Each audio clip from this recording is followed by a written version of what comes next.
aujourd'hui, pas maintenant, pas après tout ce que tu as fait. Allez. Xavi Chapuis, comme un grand, comme un champion du monde. Il va le faire, il va le faire. Il va faire marche tranquille au championnat du monde de Paris. On les attaque régulièrement. Je crois qu'après avoir vu ça, on peut mourir tranquille. Enfin, le plus tard possible, mais on peut. Ah, c'est super. Eh ben, bonsoir à toutes et à tous, hein, bienvenue sur Sport 39. Très heureux de vous retrouver pour notre émission hebdomadaire. Alors ce soir, on va mettre à l'honneur deux contenus complètement différents. Le premier, on va parler de nutrition, de diététique sportive. Ça fait très longtemps que je voulais faire cette émission avec notre invité du soir, parce que c'est très très important dans le sport aujourd'hui, la diététique. Je salue d'ailleurs nos amis du Trail d'Herculé, où d'ailleurs la diététique est très importante sur les trails. Euh, donc, on va parler de la diététique pour commencer avec notre premier invité et on va enchaîner à 20h50 avec une jeune boxeuse de Taïwan qu'on a déjà reçue dans le média, Manon Trabuchet, en 2022, ça date. Et elle a été championne du monde le week-end dernier du côté de Milan en 48 kilos. Donc, on va revenir une 10-15 minutes avec elle. Donc, avant de commencer, n'hésitez pas à poser les questions en commentaire. On va lancer live pendant 20 minutes avec notre ami Alexandre Dalloz. Et juste avant de commencer, je vous rappelle qu'il y a l'interview de la semaine dernière avec Théophile Passal, à laquelle vous avez été très nombreuses et nombreux à suivre. Vous pouvez la retrouver d'ailleurs sur la chaîne YouTube du média et sur bien sûr Facebook et Instagram. On va lancer le live avec Alexandre et puis n'hésitez pas à poser des questions parce que le sujet va être vraiment très très intéressant sur la nutrition.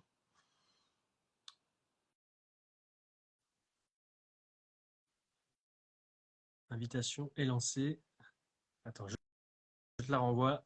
Normalement, c'est bon.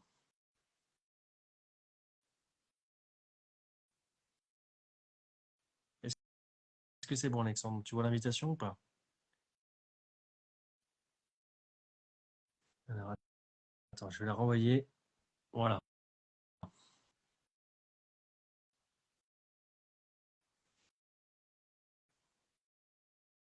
Est-ce que ça marche? Parfait. Tu Bonsoir, Alexandre. m'entends? Salut. Très bien. Eh ben, merci beaucoup d'avoir accepté l'invitation pour parler nutrition et diététique sportive. Je Alors, t'en juste prie. avant de démarrer, pour être entre guillemets honnête et transparent avec les invités qui nous regardent, on se connaît un petit peu par l'intermédiaire de ton petit frère Ouais. Antoine, hein, avec qui j'étais dans les collèges, lycées et compagnie. Donc voilà, on se connaît un petit peu quand même, on s'est déjà croisé quelques C'est fois. ça. Pour revenir un petit peu sur ta profession d'aujourd'hui, est-ce que tu peux revenir un petit peu, déjà te présenter en quelques mots et puis revenir un petit peu sur ton parcours pro parce que tu n'étais pas forcément dans la nutrition diététique sportive avant, je crois, hein. Ouais, exact. Du coup, moi, je suis de Lons à la base, de Messa-sur-Sorne. Je vais avoir 38 ans. Et ouais, effectivement, après le lycée au Jean-Michel, je suis parti en ostéo. Mais je suis resté une seule année et ça l'a pas fait. Donc après, j'ai bifurqué sur cette formation de diététicien du coup. Qu'est-ce qui t'a plu directement dans ça? Toujours dans l'idée, à la base, je voulais vraiment travailler dans le sport. Et l'alimentation, ça m'a toujours plu aussi, donc je suis parti là-dedans. Voilà. Dans ton passé de sportif, on va y revenir, tu faisais déjà attention à ce que tu mangeais? Non, pas du Non. tout. Pas spécialement, non, franchement, j'avais pas forcément cette chose-là en tête, pas du tout. Bah après, au niveau où j'étais, j'avais pas non plus Parce que besoin de. t'évoluais, t'as fait du foot à Lons, mais t'as fait d'autres sports, d'autres clubs, t'as fait quoi un petit peu sportivement avant de... J'ai commencé à la SPTT avant d'aller au RC Lens, à 13 ans, je crois. Et j'ai fait du tennis aussi. Comme ton Mais frère? voilà. Vous avez tout Comme fait pareil? on a fait tout, ouais, exactement. Et on continue un peu à faire pareil. Et paddle Mais ouais, aussi? Non, pas. paddle en ce Du- moment, ouais. Ouais, Du j'ai coup, l'impression que... on a bifurqué un peu sur le paddle. Alors, quand on parle de nutrition, alors je pense que c'est important entre nutrition et diététique, c'est quoi la différence? Il n'y en a aucune? Ouais, c'est à peu près la même chose. Maintenant, tout le monde parle de nutritionniste, diététicien. La nutrition, c'est une spécialité que les médecins peuvent apposer à leur nom de médecin et les diététiciens. Voilà, c'est juste ça la nuance. Toi, ton titre, c'est diététicien du coup. Diététicien, nutritionniste. En tant que D'accord. diététicien, nous, on est les deux. Et en quoi ça... Parce que c'est vrai qu'on entend parler souvent à l'hôpital aussi, nutritionniste, diététicien. Et sur la partie sportive, c'est quoi un petit peu ce qui change, ce qui évolue par rapport à la nutrition classique, qu'est-ce qui change? C'est les besoins qui sont pas du tout les mêmes en fonction des sports en plus. Il n'y a pas les mêmes choses à apporter au même moment en fonction du trail, quelqu'un qui fait du trail ou d'un rugbyman concrètement. Donc c'est surtout ça qui change. Ouais. Et toi, quand tu as commencé ta formation, tu as des choses qui t'ont un peu surprise dans la nutrition, dans le diététique? Par rapport à par rapport à quoi? Des choses que tu as appris, que peut-être tu avais des mauvaises idées, des fausses idées sur soit des aliments, soit les choses à faire ou à ne pas faire, justement? Sur l'alimentation en général, on mangeait plutôt bien à la maison, donc j'avais pas forcément de non, pas forcément. Ouais. Et c'est vrai que quand on regarde un petit peu tout le spectre tu parlais des différents sports, parce qu'on l'a pas dit, mais tu interviens pour le foot à Villefranche et également le rugby à Lyon. C'est quand même différent des sports. Enfin, Ouais. quoi qu'il y a quand même Alors, des nuances. le foot à Villefranche est totalement différent. Je suis là en tant qu'interlocuteur. Si un joueur de Villefranche a besoin de bilan diète, en fait, le club me contacte ou le joueur me Ok. contacte directement. Alors que au Loup, je suis là-bas 3 jours par semaine et c'est beaucoup plus complet comme poste. Et justement, alors sur ce poste à Lyon, ça m'intrigue. Et d'ailleurs, si vous avez des questions, n'hésitez pas à les poser. C'est quoi le quotidien d'un nutritionniste sportif dans un club pro? Et bah, concrètement, je gère les bilans des joueurs, Mhm. du centre de formation aux joueurs professionnels, toute la partie alimentation aussi au niveau de la restauration. Ils font les petits déjeuners, les déjeuners là-bas. Je m'occupe aussi toute l'alimentation qu'ils ont en déplacement avec les hôtels qui reçoivent l'équipe les jours de match. Et je m'occupe aussi beaucoup de la complémentation orale, tout ce qui est complément alimentaire. En fonction des postes, j'imagine que tu t'adaptes un peu la nutrition, des gabarits. Ouais, forcément, entre les avants et les trois quarts, il y a une grosse différence. Donc ouais, on essaye d'adapter au mieux. T'as vu une différence par rapport au foot? Enfin, je veux dire, faut s'adapter. C'est plus ou moins facile, simple avec les différents gabarits. Comment on gère un peu tout ça? Ouais, je trouve que quand même les joueurs ils sont quand même pas mal sensibilisés là-dessus. Hmm. Donc ils gèrent assez bien et moi je suis vraiment là pour les accompagner. Mais ils ont quand même beaucoup de notions et ils sont quand même au fait de tout ça. Donc C'est quelque chose qui a évolué selon toi avec depuis une dizaine d'années, 15 ans, un peu plus, ça s'est développé ça? ouais, ça s'est beaucoup développé. Le rugby commence à bien faire les choses aussi. Donc c'est en plein développement et effectivement on en parle de plus en plus la nutrition et la performance. Donc tout le monde s'y met petit à petit. La protéine, justement, c'est un mot qui revient souvent. Est-ce que Ouais. on voit souvent les rugbyman, ils sont gonflés de muscles. Alors du coup, on dit bah tiens, ils prennent de la prot. C'est une fausse idée. C'est quoi? Ils en prennent quand même? Bah, enfin, quasiment tout le monde prend de la protéine. Enfin quasiment tout le monde. La protéine, elle sert juste à mieux récupérer, c'est tout. C'est pas quelque chose de dopant. C'est pas parce que c'est de la poudre que c'est dopant, hein. Hmm. C'est juste du lait en fait, de la poudre de lait qui a été, enfin c'est du lait qui a été mis en poudre et ça permet de mieux récupérer. Donc oui effectivement les rugbyman ils ont de la protéine mais comme les footballeurs, comme je travaille avec plein d'autres sportifs aussi à côté, j'ai mon cabinet Hmm. et ouais, il y a d'autres sports qui ont de la protéine. C'est quoi justement en règle générale, ce qui revient souvent comme demande des sportifs, que ce soit les rugbyman ou même ceux que tu côtoies en dehors? Euh, c'est plutôt général sur l'optimisation de la performance. Hmm. Après, on a beaucoup de prise de masse musculaire et de plus en plus de trailers qui s'intéressent à la nutrition, même si je trouve qu'ils sont quand même bien au courant de tout ce qui se fait. Mais il y a de plus en plus d'amateurs qui se mettent au trail, pas du jour au lendemain, mais rapidement, et du coup, qui ont besoin justement d'accompagnement par rapport à ça. Et je trouve que c'est plutôt intéressant cet aspect-là. Justement, il y a une question de travail d'Herculé qui demande si tu avais un exemple qui illustrerait la nécessité d'un suivi nutritionnel dans le sport. Peut-être que quelqu'un que, que tu vas suivre ou que tu as commencé à suivre. Et effectivement. Euh, Bah là, concrètement, il y a la Saint-Élion qui arrive. Donc, il y a des Mhm. gens qui j'ai accompagné aussi pour la Diagonale des Fous. Il y a trois filles qui se mettaient à un raid en Martinique qui a été annulé au dernier moment. Et Mhm. c'était trois activités différentes. Il y avait du, Ah, ça coupe un ça. peu le son. Ok, c'est bon. Ouais, j'ai plus de Et batterie. là, le Hop. son, ouais, le son qui coupait un peu, désolé, Alexandre. Ouais, du coup, il y a plein de sports différents et moi, j'essaie d'individualiser au maximum les conseils et les approches en fonction du sport et des demandes des patients clients. Est-ce que des fois, c'est pas trop dur de conseiller un sportif sur un sport que tu connais pas forcément ou que tu n'as pas pratiqué? On parle Ouais, d'ultra. C'est dur des fois de mais, conseiller quelqu'un quand on connaît pas forcément les sensations qu'on peut éprouver et- sur ce genre de sport. exactement. Après, il faut pas hésiter. Bah, moi, c'est ce que je fais à mon approche. Je me permets juste de brancher mon téléphone. Vas-y, avant qu'il coupe. Hop, tu m'entends? Très bien. Ouais, en fait, je me permets quand je connais pas du tout pendant la consultation d'aller taper sur Internet et puis d'échanger justement avec le sportif ou la sportive pour qu'elle m'explique, pour que je puisse comprendre les spécificités du sport et adapter au mieux les conseils. Parce que vraiment, enfin, chaque sport a ses spécificités, donc et je peux pas connaître tous les sports, même si je suis fan de sport, je peux pas. Ce que tu connais bien, par contre, Alex, c'est les Rugbyman de Lyon. Et justement, par rapport à ça, Nash, que je salue, qui nous pose la question, est-ce que tu individualises les repas pour certains? Parce que dans les sports co, il y en a qui ont aussi des régimes, hein.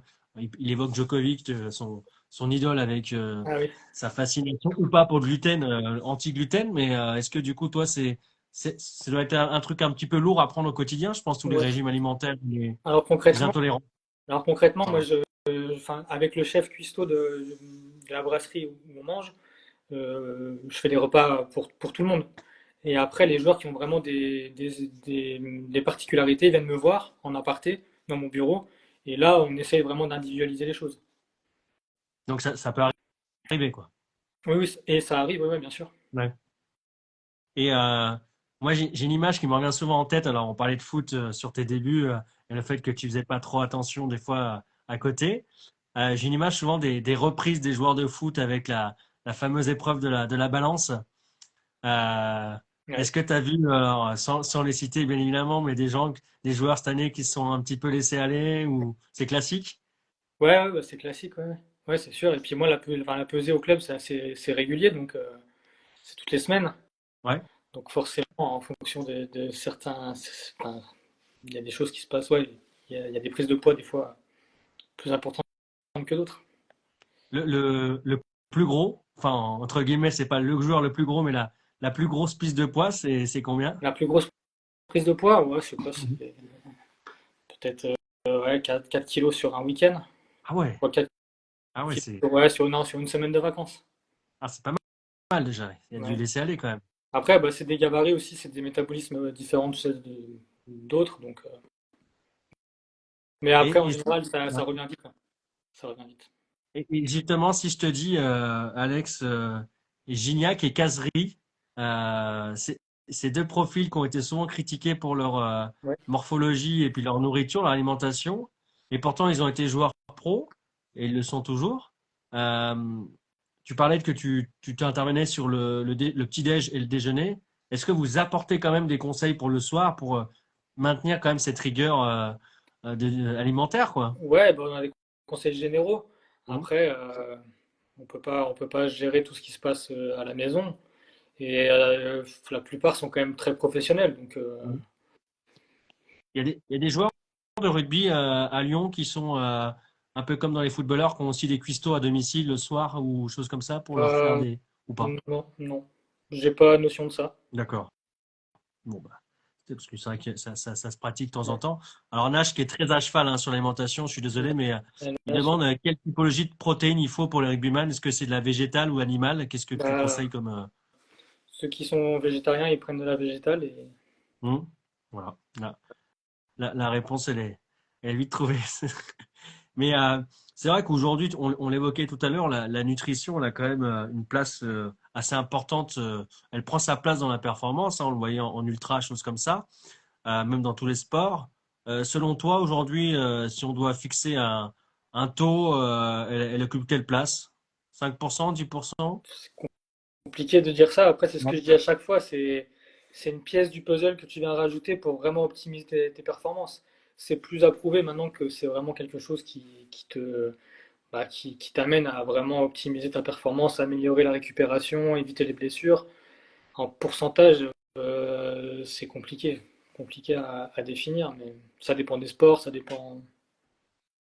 Après, le sportif lambda, amateur, cette notion-là, certes, on la prend pas assez en compte, mais il y a aussi des fois des problématiques de temps. On parle enfin, pour bien se faire à manger, peut-être aussi pour la récupération.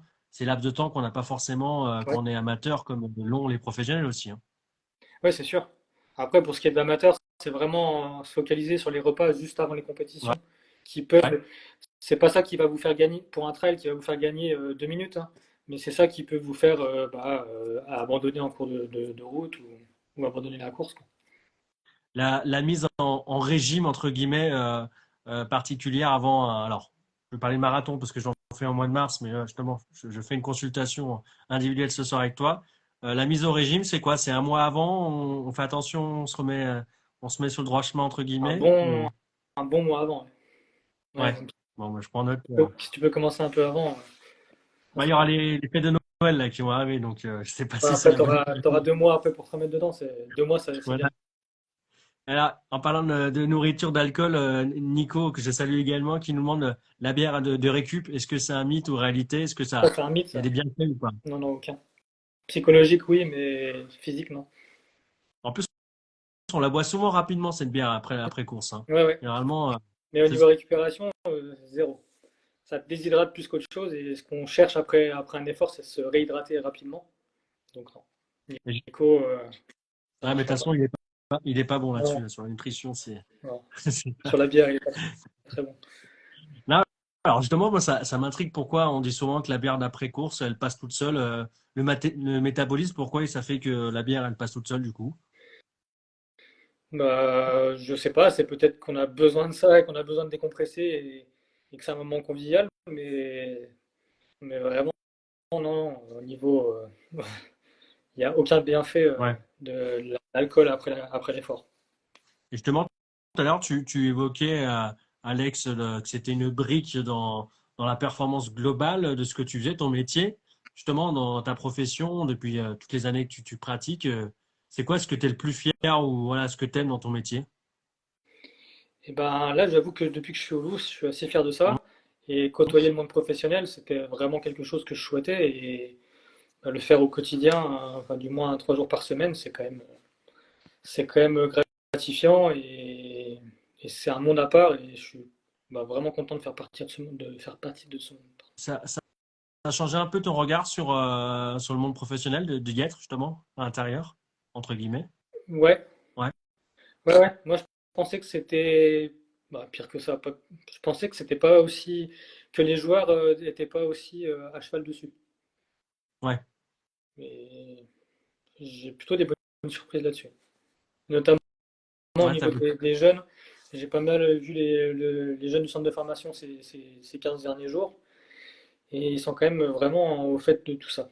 Bon, après, ils sont dans une génération qui arrive où on parle beaucoup plus de nutrition, de prépa mentale, de tout ce qui gravite autour du sport.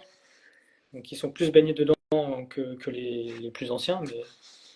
Mais voilà, plutôt agréablement surpris. J'ai vu qu'aujourd'hui, dans le staff du Loup, vous étiez trois, c'est ça, occuper cette fonction? Deux ou trois? Non, peut-être tout seul? Non, je suis tout Ah ouais. seul. Non, je pensais, j'ai dû lire un mauvais organigramme. Ouais, C'est suffisant. Moi, je pensais que vous serez au moins deux parce qu'il y a quand même beaucoup de monde à suivre. C'est quand même un sacré boulot au ouais, ouais, ouais, quotidien. ouais, ouais, ouais.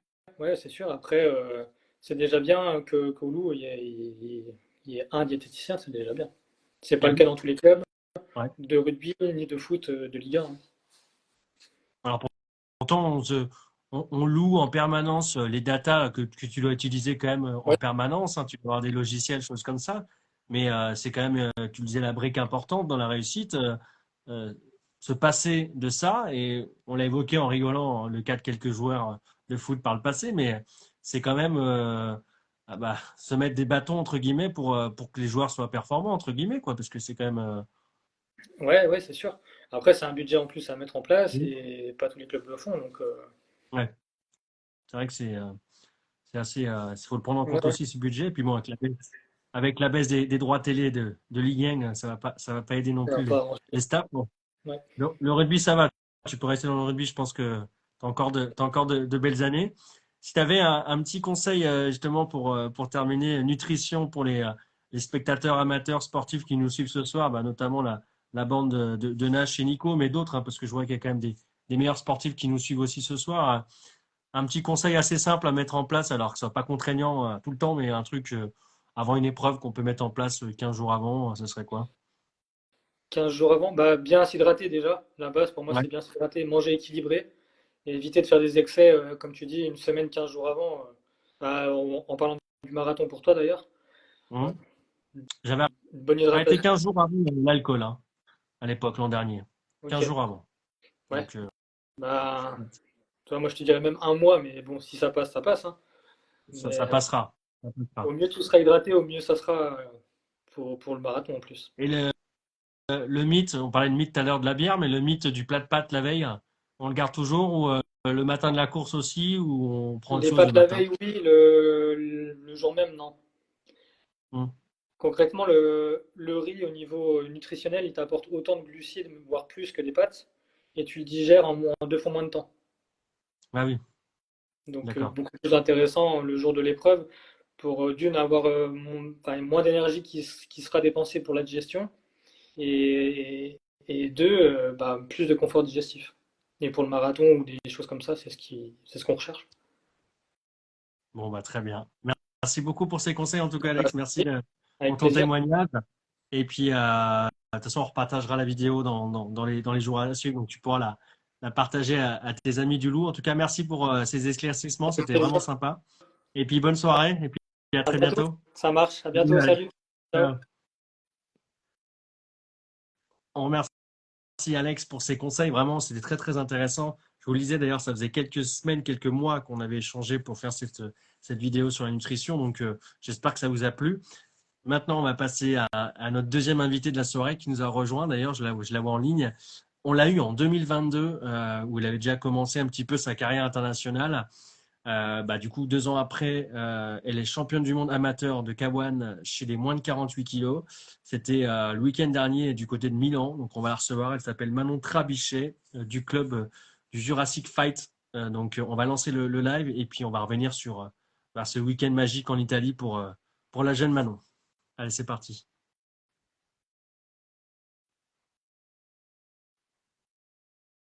Alors, si je ne la vois pas, alors pour l'instant, je ne la vois pas connectée. On va regarder. Alors, on devrait se connecter d'ici quelques instants. Je l'ai vu connecter il y a quelques minutes. Je vous demande 30 secondes. Je pense qu'elle va arriver. Je l'ai vu connecter.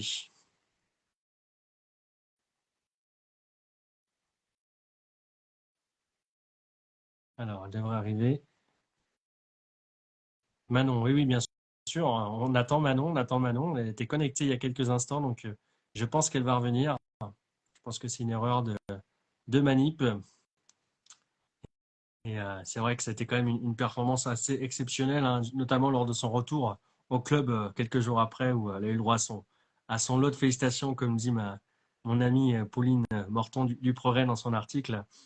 On va voir si elle est arrivée. Normalement, elle était là. Donc, parce que je vois que le club est là, hein, le club est là. Donc, on attend l'invité. Alors, j'espère qu'elle n'a pas eu un empêchement de dernière minute. Alors, pour l'instant, je ne la vois pas connectée. Je vais lui faire un petit message si je peux. Et on va lancer le live. On est à peu près pour 10-12 minutes. Alors, on va voir si elle est connectée. Hop. Alors, je suis désolé, hein, ça arrive, hein, c'est les joies du direct. Alors, hop, je la vois connectée, donc elle devrait pas tarder à arriver. Hop, allez, le petit message qui va bien. Et voilà, tac, elle devrait arriver. Merci, ah bah là, voilà. Merci Merci en tout cas pour votre présence, hein, ça fait chaud au cœur. Elle arrive.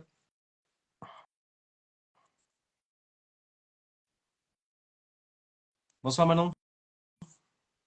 Bon, attendez, voilà. Bien. Eh ben, merci beaucoup d'avoir accepté l'invitation pour revenir un petit peu sur ce titre mondial. Alors, comme je le disais en introduction, on s'était vu il y a 2 ans. Tu te lançais un petit peu dans le K1, les premiers galas, les premiers galas internationaux. Aujourd'hui, tu es championne du monde. Que de chemin parcouru, enfin, amateur, hein, je dis bien, mais Amateur, oui. est-ce que tu peux revenir un petit peu sur cette progression et ce qui s'est passé depuis notre dernier échange? Parce qu'il s'est passé pas mal de choses, j'ai l'impression. Oui, effectivement. Oui, oui, c'est passé pas mal de choses. Le principal, je dirais, un voyage en Thaïlande surtout, qui s'est fait l'année dernière, enfin l'été dernier du coup. Et donc voilà, ça m'a beaucoup aidé à progresser, vraiment beaucoup. C'est souvent le déclic, la Thaïlande, on a l'impression pour vous, dans la boxe thaï, le K1, c'est un passage entre guillemets obligé, on a envie de dire. C'est ça, oui. Oui, oui. Et ça t'a surpris, c'est quoi? C'est la base, qu'ils disent souvent, c'est l'intensité des entraînements, le cadre aussi, tout est focus là-dessus. C'est ça qui t'a un peu surpris là-bas? C'est c'est surtout la technique qu'on nous a apportée là-bas, qu'on n'apprendra jamais ailleurs qu'en Thaïlande, en fait. Quand on apprend vraiment le sport dans son pays d'origine, c'est un apprentissage qui est vraiment différent, en fait. Et surtout de la part des locaux. On revient comment, du coup, suite à ce voyage? Euh, on revient, bah, déjà, comment dire, on est prêt. Physiquement, on est des machines. Et puis, mentalement aussi, on prend énormément confiance en soi parce que en l'espace de 2 semaines, on progresse très très vite. Et forcément, si on a confiance en soi, bah, les résultats derrière, ça aide aussi beaucoup, c'est sûr. Alors justement, pour faire le focus sur ces championnats du monde amateur qui avaient lieu le week-end dernier du côté de, alors pas ce week-end-là, mais c'est après bientôt 10 jours, Mm, du mm. côté de Milan. Comment on accède à ces championnats du monde amateur? Il y a des combats avant? Comment ça se passe? Euh, et ben, faut déjà avoir un certain nombre de combats, Hmm. un certain palmarès. Je dirais aussi que le fait que j'ai participé au championnat de France et puis que ce soit ma dernière année, cette année en amateur, ça a beaucoup aidé aussi. Et, et l'année dernière aussi, je suis déjà allée en Italie faire un Open, tout simplement. Il n'y avait pas de titre en jeu, mais je suis déjà allée sur les lieux une fois, donc voilà. Pour celles et ceux qui ne connaissent pas le K1 il y a aussi le Muay Thai, c'est quand même différent. C'est quoi un petit peu les spécificités des deux disciplines? Alors, en Muay Thai, je dirais qu'il y a beaucoup plus de techniques. C'est un peu plus riche parce qu'on a des coups de coude qui sont autorisés. On a du corps à corps, donc ce qu'on appelle le clinch. Donc le but, ça va être de maintenir son adversaire au plus proche de soi pour mettre des coups de coude, des coups de genou. On a même droit à le mettre au sol, à des projections aussi. Et, euh, et je dirais la saisie lorsqu'on met des coups de genou aussi, qu'on n'a pas en K1.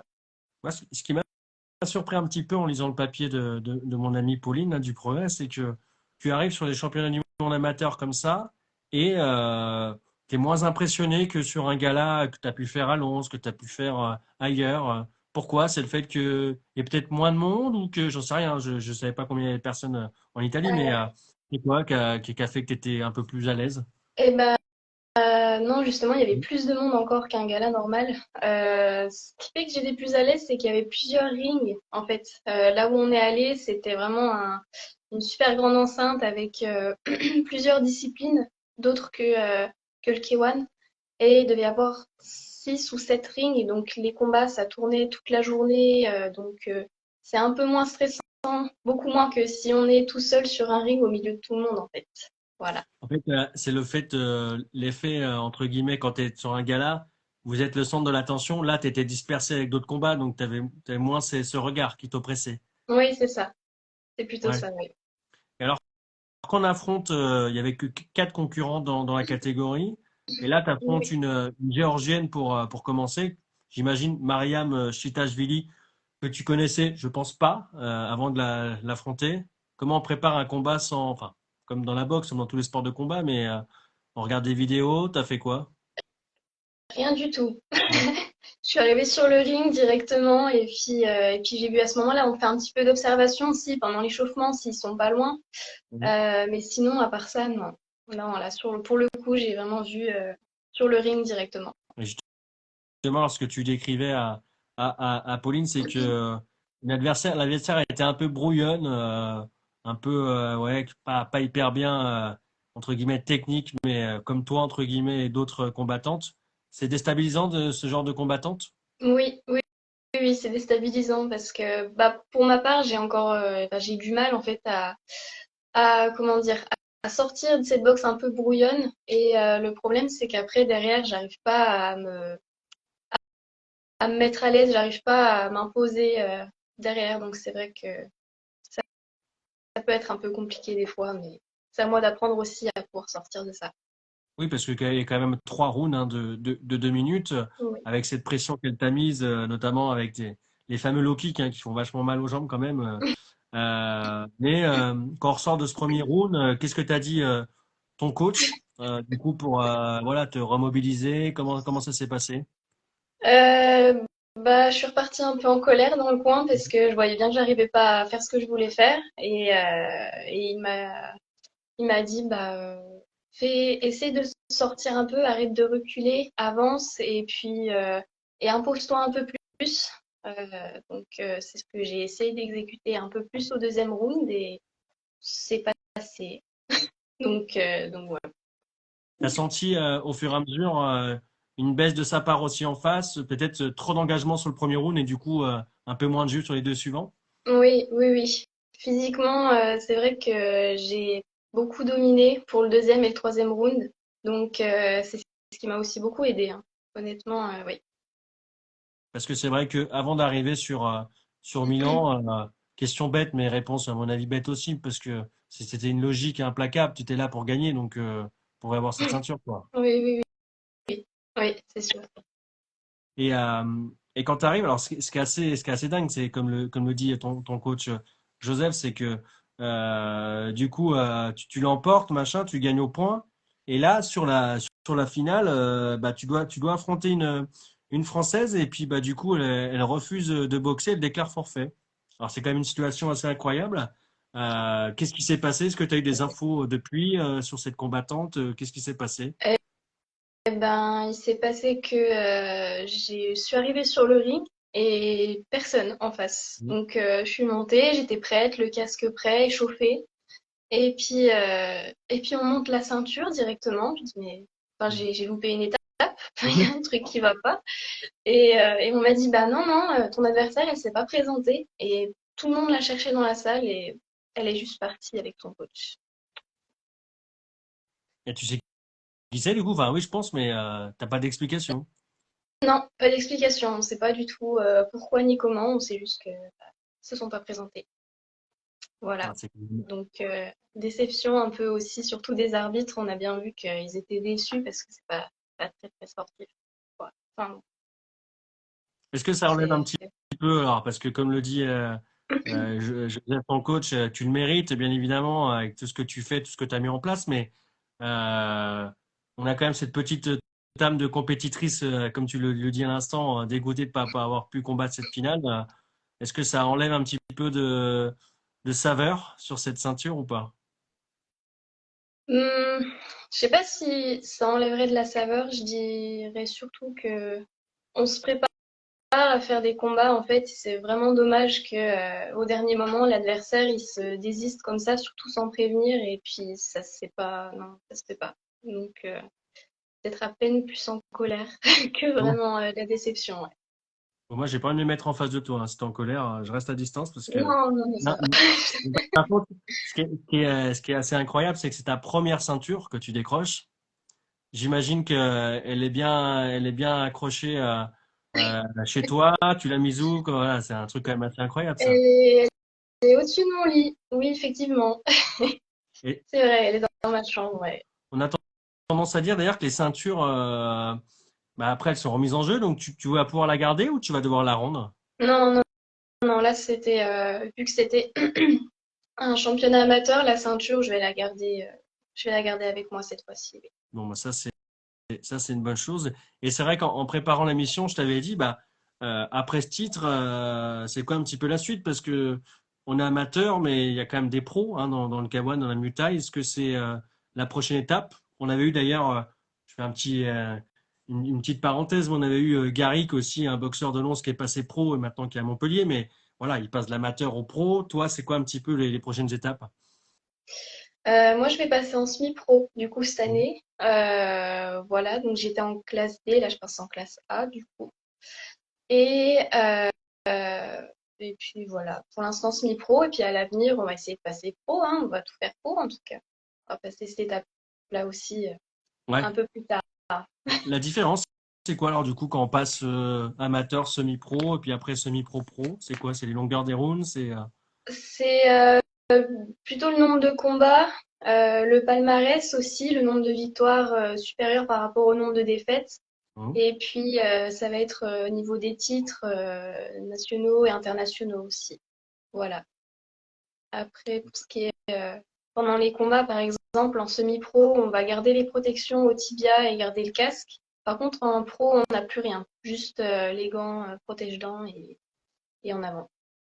Parce que là, Voilà. j'ai regardé on parlait de K1, mais il y avait aussi le Muay Thai. Tu parlais des championnats de France. Aujourd'hui, t'as que ce titre-là de championne du monde amateur de K1. T'as pas d'autres titres? J'ai vice-championne de France Non. en Muay Thai, Ouais. mais ouais. Et quand on arrive, Donc, juste pour terminer, parce que je vois que le temps passe malheureusement, mais quand on arrive sur la partie semi-pro, on peut déjà avoir des cachets, des rémunérations comme ce qui se fait dans le pro, boxe, Muay Thai, choses comme ça, ou il y a encore ce gap-là? je je saurais pas dire. Bon. C'est vrai que là, ça, c'est pas une question que j'ai vraiment posée. Peut-être. Ouais. Après, ça sera au niveau des galas, les rémunérations, et ça dépend. Je sais que ça dépend des galas, que ça dépend des organisations, que ça dépend de des organisations, tout simplement. Écoute, Ça, je pourrais pas dire. même si l'argent, ça fait pas tout, j'espère qu'en tout cas, tu pourras, pas forcément vivre, parce que c'est compliqué pour l'instant, mais au moins être récompensé de tout ça, même si c'est pas le moteur de nos vies. Justement, tu parlais Mhm. des combats, plus de combats. Est-ce que tu as des prochains combats prévus? Demande Ludovic. Je le Euh, salue d'ailleurs. alors, oui, ça serait au mois de février. Et sinon, après, ça sera au mois d'avril, au gala de Lons, qui a lieu le 12 avril, du coup, le gala du club. Donc voilà. Si tout va bien, je combats aussi le 12 avril. Sur février, tu as déjà ton adversaire ou pas? Non, pas du tout. Ouais, ça va être. D'ailleurs, Surprise. surprise. Bah, j'invite d'ailleurs hein, les gens qui sont autour de la région lédonienne dans le département à venir au mois d'avril. C'est toujours impressionnant, c'est toujours un show. Ouais. C'est vrai que pour le club, alors à l'époque, je me souviens, il y a quelques années, c'était retransmis d'ailleurs sur RMC Sport. Je ne sais pas si ce sera le cas en tout cas. Il y avait une rediffusion hein, qui était sur peut-être SFR Sport. Enfin, je sais plus, il y avait une diffusion à la télé. Je ne sais pas si ça sera le cas encore cette année. Hein. Je demandais aux gens du club là, qui sont connectés si jamais ils ont l'info de nous la mettre en commentaire. Mais c'est vrai que c'est un moment à vivre assez incroyable, quoi. Bon, bah, pour l'avoir vécu, c'est vrai que c'est assez dingue, quoi, mais tu auras la pression par rapport à Milan. Ah oui, oui, oui. Beaucoup plus. Mm. C'est sûr. C'est ça qui sera différent, en tout cas. Moi, Oh oui. bravo en tout cas, Manon, pour ce titre. J'ai Merci. pas. Non, je te disais bravo pour le titre. Voilà, tout simplement. Merci. Merci beaucoup d'avoir été présente ce soir pour revenir un petit peu sur cette demi-finale, mais qui s'est avouée être du coup cette finale. Et plein de bonnes choses pour cette saison 2025 qui va commencer. Et effectivement, alors, le Jurassic Fight Night, comme ils l'appellent, sera diffusé, du coup, rediffusé sur la chaîne YouTube alors VXS TV. Donc voilà, on aura l'occasion de le revoir au besoin. Et puis voilà. En tout cas, merci pour les informations du club. Bravo à vous et pour tout le club aussi, ce que vous mettez en place, parce que il y a toi, mais il y a quand même pas mal de combattantes et combattants aussi qui brillent et puis qui sont aussi à Oui, chaud, hein, j'ai l'impression. Moi, j'ai vu des vidéos récemment, ça y va. Hein. oui. Ah oui. Et on se repose quand dans tout ça? Le dimanche? Et je t'ai pas demandé juste pour terminer, parce qu'en dehors de la boxe du Muay Thai, tu fais des études, parce que là, tu as 19 ans, 20 ans, c'est ça, hein? 19 ans, oui. Tu arrêtes les études ou tu... Euh, disons que là, je suis en pause. Donc, oui, je travaille un petit peu. Enfin, je travaille à côté. Voilà. Donc, c'est en pause, c'est en attente. Ça se Voilà. passe. Focus sur, voilà, sur le K1, la boxe Thai, donc ok. Eh ben, en tout cas, merci beaucoup, Manon. C'était cool. Bonne soirée. Merci à toi. Est-ce que je pourrais faire un petit remerciement quand même Non, par rapport au voyage en Thaïlande et puis un peu tout? non, moi, non, je fais pas de promo dans J'ai le pas le média. droit. Ah, vas-y, pas de problème. Vas-y. C'est super gentil. On a deux sponsors en fait qui nous ont permis de partir en Thaïlande. C'est Christophe Béarune et Richard Fichet qui nous ont financé comment dire, l'avion tout simplement, les tickets pour l'avion parce que c'était vraiment pas donné. Et bah, je voudrais remercier un peu aussi le club, les dirigeants, les coachs et puis le préparateur sportif aussi, Nicolas Grenier, qu'on voit le lundi soir pour s'entraîner. Et puis voilà. Je le Enfin, connais très bien, donc remerciement je le personnel. salue également. Nicolas? Quelqu'un de, Oui, oui, quelqu'un, il m'a c'est bien quel- semblé. c'est quelqu'un de ma famille, donc c'est pour ça que je le connais très bien. Ah d'accord. Ok. Mer- Merci beaucoup en tout cas, Manon. Bonne Ah, soirée. merci à Plein de toi. bonnes choses pour la Bonne suite. soirée. Merci, ciao. À bientôt. Merci, salut. Effectivement, c'est important ce qu'elle a indiqué, Manon, pour terminer, l'entourage, le clan, le staff. Donc, elle parle de notre ami Nicolas Grenier, que je salue encore une fois, et tout son entraîneur, hein, Joseph, et tout le club, et les sparring également, hein, qui sont là, qui ont des rôles des fois ingrats, mais qui permettent à Manon comme à d'autres combattants du club de briller ensuite lors des combats. Donc, c'est tout un ensemble qui permet à ces jeunes combattants de briller. Donc, c'était vraiment sympa, en tout cas, de l'avoir. Merci à vous pour la présence ce soir. Vous pourrez retrouver l'émission dans la semaine sur YouTube comme d'habitude, Sport 39, vous tapez ça. N'hésitez pas d'ailleurs à vous abonner. Ça ne coûte rien, mais moi, ça me fait plaisir de voir que vous suivez un petit peu la chaîne. Et en tout cas, merci et bienvenue aux nouveaux abonnés aussi qui nous ont rejoints ce soir à l'occasion de ces deux lives. Donc, ça fait au chaud au cœur. On va bientôt d'ailleurs dépasser la barre des 2600 abonnés, donc c'est cool.